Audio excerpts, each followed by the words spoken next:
विधान परिषदेच्या पार्श्वभूमीवर काल सुनेत्रा पवार यांच्या उपस्थितीत अजितदादांच्या राष्ट्रवादी काँग्रेस पक्षातील ज्येष्ठ नेत्यांची महत्त्वाची बैठक पार पडली। या हाय व्होल्टेज बैठकीत विधान परिषदेच्या उमेदवारीसाठी अनेक नावं चर्चेत होती, पण ज्याच्या वडिलांची गोळ्या घालून हत्या करण्यात आली आहे, ज्याच्या राजकीय अस्तित्वावर सध्या प्रश्नचिन्ह उभं होतं, त्या जिशान सिद्दीकींना सुनेत्रा पवारांनी थेट विधानसभेची उमेदवारी दिली आहे। पण हा निर्णय वाटतो तितका सोपा नव्हता, कारण पार्थ पवारांचे खंदे समर्थक विक्रम काकडे यांना डावलून सुनेत्रा पवारांनी जिशान सिद्दीकींनाच का निवडलं, या एका निर्णयामागे राष्ट्रवादीचं नेमकं काय गणित दडलंय, बाबा सिद्दीकींनंतर जिशान यांनी आपली वोट बँक कशी शाबूत ठेवली आहे, त्यांची मतदारसंघात पकड कशी आहे, सगळं जाणून घेऊयात आजच्या या व्हिडिओमधून। नमस्कार, मी आरती शिंदे आणि तुम्ही पाहताय लगावबत्ती। विधान परिषदेसाठी जिशान सिद्दीकी यांचं नाव सुरुवातीपासूनच चर्चेत होतं। काही अनुभवी आणि ज्येष्ठ नेत्यांची नावंही समोर येत असल्याने अंतिम निर्णय स्पष्ट झाला नव्हता। रात्री उशिरापर्यंत बैठक आणि चर्चा सुरू होत्या। अखेर पक्षाने जिशान सिद्दीकी यांच्यावर विश्वास दाखवत त्यांना उमेदवारी दिली आहे। जिशान सिद्दीकी हे काँग्रेसचे ज्येष्ठ दिवंगत नेते आणि माजी राज्यमंत्री बाबा सिद्दीकी यांचे सुपुत्र आहेत।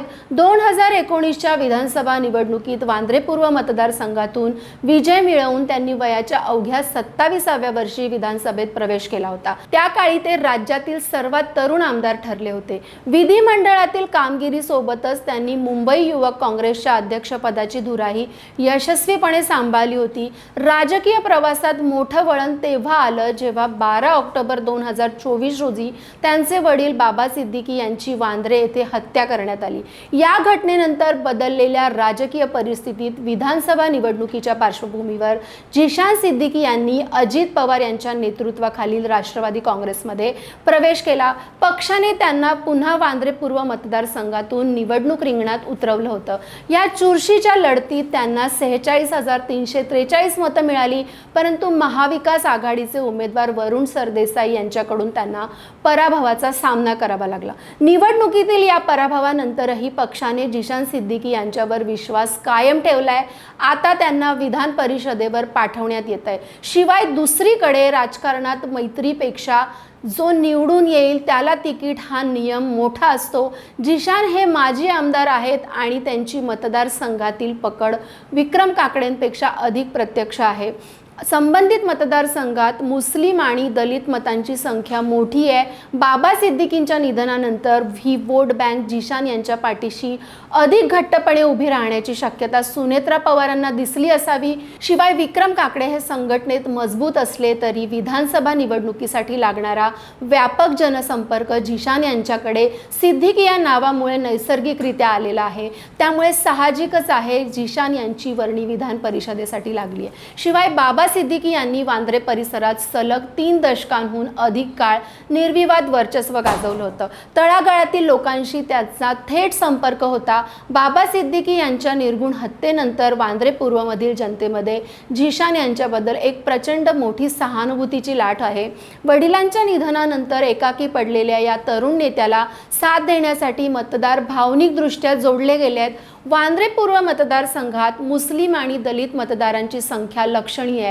सिद्दीकी कुटुंबाचा या वर्गावर खूप मोठा प्रभाव आहे। केवळ एका विशिष्ट समाजाचा नेता न राहता सर्व जाती धर्माच्या लोकांना, विशेषतः उत्तर भारतीय आणि स्थानिक मराठी कामगार वर्गाला सोबत घेऊन चालण्याची त्यांची पद्धत त्यांची वोट बँक भक्कम करते। प्रसिद्ध इफ्तार पार्ट्यांच्या पलीकडे जाऊन त्यांनी ग्राउंडवर सर्वसामान्यांचे प्रश्न सोडवलेत। दार बंद नसलेला आमदार अशी त्यांची ओळख आहे। कोणत्याही सामान्य माणसाला त्यांना थेट भेटता येतं। सोशल मीडियाचा प्रभावी वापर आणि ऑन स्पॉट मदत यामुळे ते लोकांशी सतत कनेक्टेड राहतात। याचंच एक उदाहरण म्हणजे वांद्रे पूर्वेमध्ये झोपडपट्टी पुनर्वसन हा तिथला सर्वात ज्वलंत आणि कळीचा मुद्दा होता आणि सिद्दीकी कुटुंबाने या प्रकल्पांमध्ये अडकलेल्या अनेक रहिवाशांचे प्रश्न मार्गी लावलेत। कोरोनाच्या अत्यंत कठीण काळात जेव्हा अनेक नेते घरात बसून होते तेव्हा जिशान यांनी स्वतः रस्त्यावर उतरून ऑक्सिजन बेड्स आणि रेशनची व्यवस्था केली होती. मतदारसंघातील जनता हे काम अद्याप विसरलेली नाहीये. याबरोबरच मुंबईत महायुतीकडे असा कोणताही मोठा मुस्लिम चेहरा नव्हता ज्याची स्वतःची जनसामान्यात पकड आहे. झिशान यांच्या रूपाने अजित पवार गटाला तो हक्काचा आणि ताकदवान चेहरा मिळालाय. दुसरीकडे बाबा सिद्दीकी हे अजित पवारांच्या कठीण काळात त्यांच्या सोबत खंबीरपणे उभे राहिले होते. त्यांच्या हत्येनंतर सिद्दीकी कुटुंबाला वाऱ्यावर सोडलं असतं तर कार्यकर्त्यांमध्ये चुकीचा संदेश गेला असता. झिशान यांना उमेदवारी देऊन सुनेत्रा पवारांनी हे दाखवून दिलंय की अजित पवार गट आपल्या निष्ठावान कार्यकर्त्यांच्या आणि त्यांच्या कुटुंबाच्या पाठीशी खंबीरपणे उभा राहतो. बाबा सिद्दीकींबद्दल असलेल्या सहानुभूतीचं मतांमध्ये रूपांतर करणं ही यामागची मोठी खेळी आहे. पण झिशान सिद्दीकींची ही उमेदवारी म्हणजे फक्त त्यांच्या वडिलांबद्दलची सहानुभूती आहे की अजित पवार गट आणि सुनेत्रा पवारांची एक ठरवून केलेली राजकीय खेळी आणि यात झिशान आपला गड राखणार की विरोधक बाजी मारणार? काय वाटतं तुम्हाला? तुमचं मत कमेंटमध्ये नक्की सांगा आणि अशाच इंटरेस्टिंग व्हिडिओसाठी लगाव 32 सबस्क्राईब करायला विसरू नका.